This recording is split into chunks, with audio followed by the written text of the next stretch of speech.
Yes, 92.3 Inspiration FM Lagos, your number one family radio station. Welcome to the Monday edition of the Premier League Zone. My name is Laye Aduluju, and I'm joined by Anthony Ajulu and Bode Bruno on today's edition of the show. And you can also join us on Facebook at Inspiration FM 92.3. You can also, of course, follow us on Twitter. The handle is at IFM923 Sports, and on WhatsApp, messages already coming through 0817 3136193 is the WhatsApp number, just in case you want to reach us via that platform. So a lot happened in the Premier League over the weekend. We saw Chelsea win the big match of the weekend. They outclassed Tottenham Hotspur by 2-0 at Stamford Bridge. Man City's winning run is over. It was pegged at 12. Southampton earning a 1-1 draw against the reigning Premier League champions and the current leaders. The gap is now down to 6 points between Man City and second place Liverpool, after Liverpool got a fine 3-1 victory at Crystal Palace. Manchester United entered the top four after a last gasp win over West Ham United at Old Trafford. Arsenal, though, they lost a bit of ground after a frustrating goalless draw against Burnley at the Emirates Stadium. So plenty to get through in this show this morning, and of course I'll be trying to deliver as best as we can, as we always do on the Premier League Zone. Let's just quickly run through some of all the results from the weekend, starting from the Friday night game between Norwich and Watford. Norwich beating Watford by 3-0, and that result was good enough to move Norwich out of the bottom three. They looked doomed for relegation just a couple of weeks ago, but a couple of good wins have moved them out of the danger zone. So good one for Dean Smith and his team. On Saturday, we saw Aston Villa power more misery on Everton, 1-0 in favor of Steven Gerrard's men. Wolverhampton Wanderers went to Brentford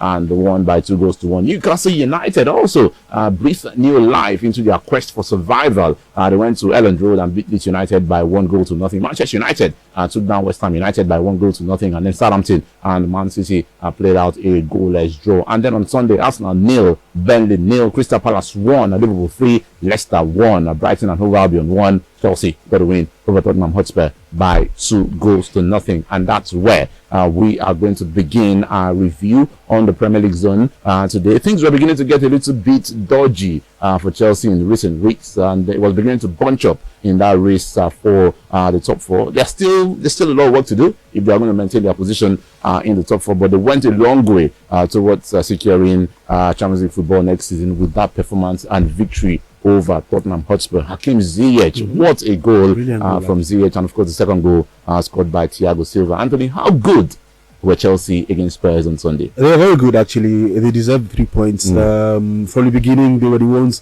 who were trying to make something happen. The Spurs team came there to be a bit defensive, well, to play a bit safe and maybe hit on the break. But then again, to be fair to Spurs as well, they had a lot of players out and they had a lot of players playing, familiar positions and all of that. So it was more of a makeshift kind of system for Spurs. But at the end of the day, that's what you have. You have to make it work. But they couldn't do that. Chelsea really took advantage. Like I said, they were excellent all through. Did a good job on Harry Kane. Yes, he scored a goal, but then again, it was a foul. I thought it was a bit soft, but his hand was on the back. Yeah, I mean, for a second, I thought Harry Kane's hand had magically become a bullet because of the way Thiago Silva made the most of it. Flung himself to the floor. But then again, if you do something like that, you give the defender a reason to be like Marlon Brando. Or you give the referee give the referee a reason to make a decision. Yeah. That's what he did. His arm was away and it was on Thiago Silva's back. So, but overall, aside from that goal that was cancelled, Harry Kane was kept quiet. Same thing with Steven Bergwijn as well, who played alongside him in attack. And for Chelsea, I was quite impressed with Callum Hudson-Odoi. I think he played very smart and played very good as well. He first of all got Tanganga's yellow carded, and then from then on, Tanganga just couldn't touch him because obviously if you do too much, you get a red card as well. And he spun him for the first goal for Hakim Ziyech, and from then on it was just all Chelsea all through. Like I said, they deserve to win. Spurs, they have to come again. The first defeat in the Premier League under Antonio Conte. And can we conclude, but the first win for Chelsea in 5 matches? Are Chelsea back? A team they've beaten 3 times already this season. Yeah, but they had been struggling. You look at their results before that match. I think they drew twice against Brighton home and away. They also lost against, I think they were beaten by Man City also in that mix. So it had been a dodgy run of form for Chelsea, and they needed that win to get themselves back on track. So do we see them, building on, from here and maybe distancing themselves from the other teams that are looking to get into the top four? Yeah, like I was trying to say, in the EFL Cup, Chelsea did defeat Tottenham Spurs, and that didn't really affect the run of games afterwards. For Chelsea, yes, a good performance yesterday against the Tottenham side that set up to defend basically, and yes, it's something to be proud of. But again, can they maintain that momentum is a question that needs to be answered. Yes, the next game they will be playing Spurs. Obviously, they'll play on that team. Can they put up this level of performance? And we did see yesterday that defensively as well, Chelsea are not so watertight because Badran did actually, in some situations, gave Thiago Silva a run for his money. And at the end of the day, Chelsea just need to compliment on the performance yesterday because it was very, very good. Yeah, Chelsea will have their dips. In fact, they've had their dip. In the lead up to the Spurs game, like I said, they hadn't won any of their last 4 matches. In fact, they had picked up just 3 points out of a possible 12. But did we see the difference in quality between Chelsea and the rest of the top 4 hopefuls last night? Because in the end, like we always say, the league table doesn't lie. Teams will have their dips, there will be ups and downs, but at the end of the day, quality will always shine through. Did we see that with the Chelsea team yesterday against Tottenham Hotspur? Maybe the difference in quality between Chelsea and Spurs. Yeah. Maybe we saw that. I don't think the rest of the top 40. No, I'm not. Obviously, I'm looking beyond. I know. I get what you're saying. I'm comparing Chelsea to the likes of Manchester United, Arsenal, Tottenham Hotspur, and West Ham United because obviously we think the top 2 are locked. So it's between Chelsea, Man United, West Ham, Arsenal, and Spurs. Maybe Wolves. Wolves have been fantastic in recent times. You feel the remaining 2 spots in that top 4 will be filled up by these sides. And given what Chelsea showed yesterday, can we conclude that they obviously have a far better team than the rest of the contenders, and ultimately that will tell in the end, and they will finish in the top 4? From the start of the season, we knew Chelsea had a better team. We actually tipped them to win the title. Yeah, correct. Yeah, as well. So, and they are third on the table. They are ahead of all these other teams. So, like we always say, the table doesn't lie. They deserve to be there. But again, it's still a long season to go. Yeah, like you said, they will suffer dips and all of that. And there will still be some more dips as well. We saw City at the weekend. We thought they were going to steamroll Southampton. They were held to a draw by Southampton. So points are still there to be dropped. It's whoever can be the most consistent that would get it at the end of the day. Sorry, let's not forget, Chelsea have already played 24 games. And you look at the chasing pack, they still have games in hand. Games in hand. It doesn't guarantee anything. Arsenal thought they had games in hand against Burnley, and it ended up being a game to forget. And anyway, obviously it was a good day for Chelsea. A lot of players played very well. I really like Malang Sarr. I think he's a really good defender. When Chelsea signed him, we were all laughing. We were all laughing at who's Malang Sarr. Thiago Silva obviously had a good game. Antonio Rudiger, Hakim Ziyech was brilliant. Probably his best game in a Chelsea shirt since he joined from Ajax. But one player that again did not come to the party is our good friend Romelu Bolingoli Lukaku. 2 chances, one of them he blazed over the bar, and the second one he had good in front of the what's going on there? I mean, what's exactly the problem with Lukaku? Confidence issues. Confidence, quality maybe, overrated maybe. No. Confidence. I think Tam Abraham is calling in Serie A, so don't tell him he's calling in Serie A. That's But look, I can't explain it actually. Because he had a bit of service, maybe not as much as he'd have gotten when I was watching the game. The commentators were saying that the sort of service he'd have gotten from Hakim Ziyech and Callum Hudson-Odoi, it's not the same you get from Chilwell or Alonso or Reece James on the other side. At the end of the day, he still got some service. Like you said, the one he got, it was on his weaker foot, but still a striker in that area made the goalkeeper work. He's blazed it over, and the other one he completely missed it altogether. So I think it's a confidence issue with Romelu Lukaku, and we know the way it works with strikers. All he has to do is just get one goal against a decent team, and then the floodgates will open. His confidence will be back, and then he will go on the scoring run. All right, let's leave Chelsea. Southampton held City to a 1-0 draw. That's 2 draws Southampton have played against Man City this season. What exactly have they done right that other teams haven't been able to do? Because prior to this match, City had gone on a 12-match winning run. So there must be something Southampton are doing right to frustrate Man City. Salisu had a good game. Yeah, he was excellent at the back. But I think the thing with Southampton is the way they play. They don't have any other way to play. He likes to Rafa Sohoto likes to play his team to be all attack minded and forward thinking and all of that. Other teams play City and they're already scared from the beginning. Too much respect. From the beginning, show them too much respect. And like we always say, you play some of these top teams, you have a go at them, you get some joy at the end of the day, or you might be beaten badly at the end of the day. But Southampton are one of those teams that they really can't play any other way. They play all attack football, and if it works for them, they get a result like this. And also, you look at the Southampton side, they're always so quick to the second balls. You understand?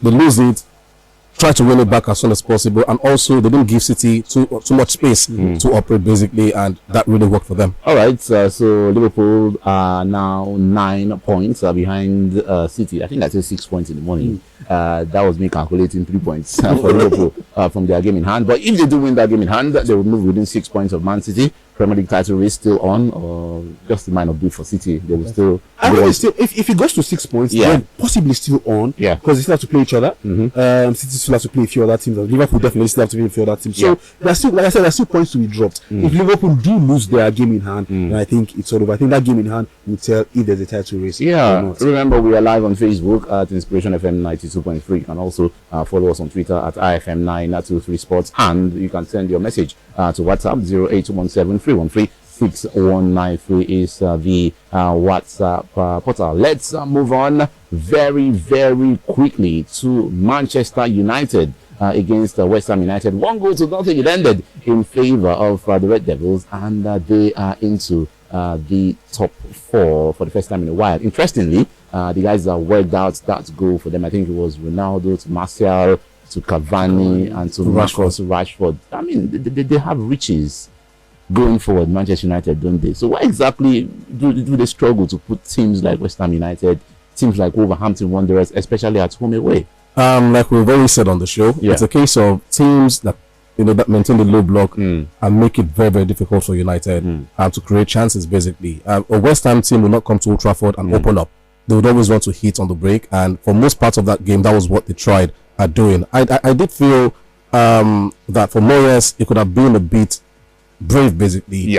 Against United side that seemed to struggle at Old Trafford. There's a Bowen that actually made life very difficult for United. I just felt it could have easily been an outlet, and West Ham could have played a bit more better rather than sitting back and waiting for the counter attack situations. But again, for United, they kept probing, pegged West Ham back. But again, there's still a lot for Ragnick to do, because if you're winning games 1-0, 1-0, 1-0, that's games where you play and you find it very difficult to break teams down. By the end of the day, 3 good points are for United, and they're in the top 4. Is it fair to say United were fortunate to get a win, and West Ham, can count themselves unlucky not to get at least a point from Old Trafford? Well, if you want to look at it with the way West Ham defended also, then maybe United didn't create much. United didn't create much. Yeah, but still, they were the side who were looking to take the initiative. They were the home team, so they should take the initiative. Well, it doesn't matter. It does matter. Manchester United, it wasn't like they were pummeling. No, they weren't actually. They had the odd chance. I remember the one to Fred, which the goalkeeper saved. But apart from that, they struggled to create anything substantial. On the other side of things is West Ham created absolutely nothing. Yeah, that's what they came to Old Trafford to do. Absolutely nothing.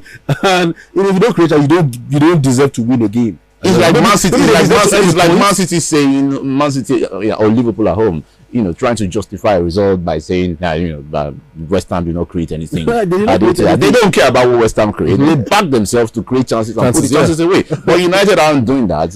I'm sorry, but United fans will probably send a message and say, why am I going after them? Didn't they win the match on Saturday? But they could have easily dropped points, and maybe they should have dropped points. I mean, the lateness of the goal, 93rd minute. Yeah, isn't that the friendly time? Isn't that the traditional United time? Look, I think you're judging United based on what United used to be. Let's judge United based on what they are right now. So what are they? On the same level with West Ham United. Fantastic result for them. So United are on the same level with West Ham. I mean, come on. There's just 1 point between them. They're dragging for the top 4. Yeah, that's how it is. Right. You have to judge them based on where they are. And where they are right now, that's a fantastic result. At least United and West Ham United are like 1 point apart. Just to spare a thought for us now. Just to United and West Ham United. Just to buttress the point. Last week there was a story out there that United were refusing to allow Lingard go to either West Ham or Spurs. Because they don't want to strengthen a direct rival. That's a disgraceful story. Where you go? You're just failing to sell players to West Ham United.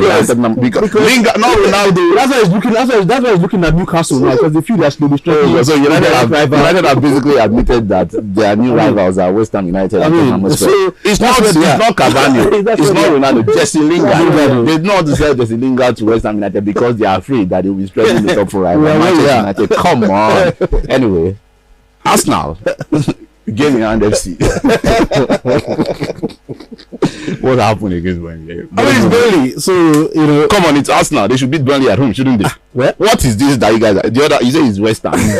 Burnley shouldn't be going to Arsenal and getting any points, should they? Well, they went there and defended. That's what I'm saying. Tell me how Burnley did it. Not that you tell me that it's Burnley.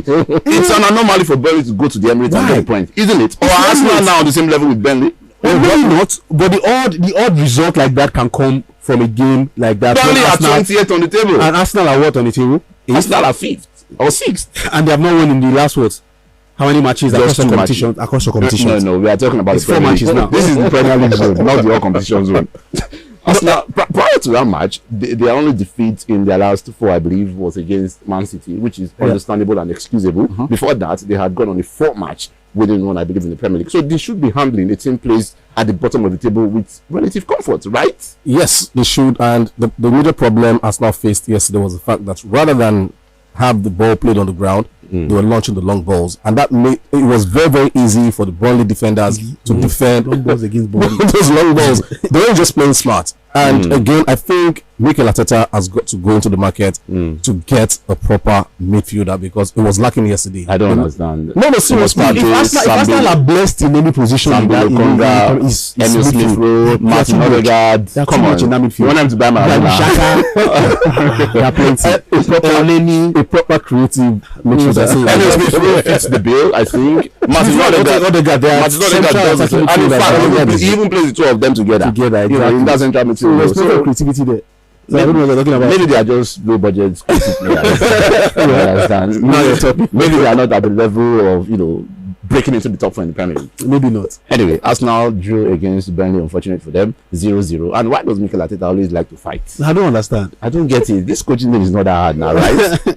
The other day was Jurgen Klopp wanted to fight. And then the other thing is that he wanted to fight Jurgen Klopp, and then the fans were like, you have to show them that you fight like Anthony on the street. Anthony, when nobody is fighting Anthony will cause trouble. What's your problem? But if the guy now says, what's your problem? You now start running and jumping up and down. I'm waiting for people to separate them. One thing I will say is, I will never try to start a fight with Sean Dyche. That's all I will say. I tell that you should pick his fights carefully. To be more judicious. And even he tries to fight with. The other day was Jurgen Klopp. One knock like this is coming to the ground. Anyway, Sean Dyche, can you see the size of the man? Anyway, let's leave the talking and hear from you guys. You can send us a message on WhatsApp. 0817-313-6193 is the WhatsApp number. Did you enjoy this video? Hit the subscribe button for more. Leave a comment and like. Thank you.